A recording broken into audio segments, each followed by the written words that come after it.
109 అయోధ్యాకాండ.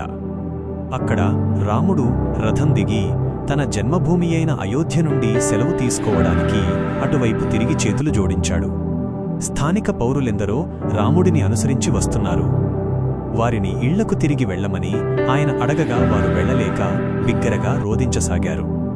అందువలన వారి దుఃఖభారమును తగ్గింపనించి రాముడు రథమును వేగంగా ముందుకు పోనిచ్చాడు.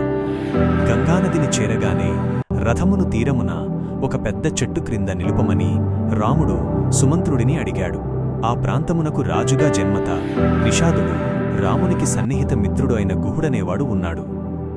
రాముని రాక గురించి వినటంతోనే గుహుడు ఆనందోత్సాహములతో తన మంత్రులు, బంధువులతో పాటు ఆయనను కలుసుకోవటానికి వచ్చాడు.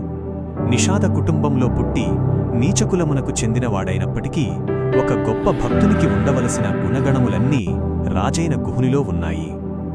అతడు సౌమ్యుడు, ఆత్మనిగ్రహం కలవాడు, వినయవంతుడు, సహనశీలి, దానశీలి, భగవంతునికి సంపూర్ణ శరణాగతి పొందిన భక్తుడైనందున అతడు నిజానికి ఒక బ్రాహ్మణుని కంటే సమున్నతుడు.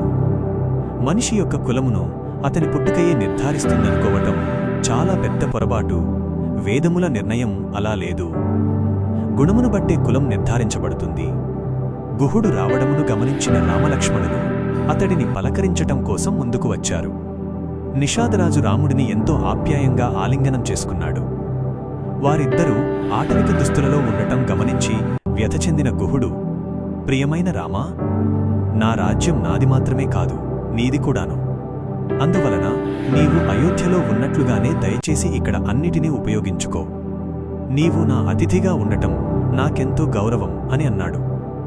రాముడిని రాజోచితంగా సత్కరించటానికై గుహుడు మృష్టాన్న భోజనము, మెత్తని పరుపులు, పూజాద్రవ్యములు తీసుకువచ్చాడు.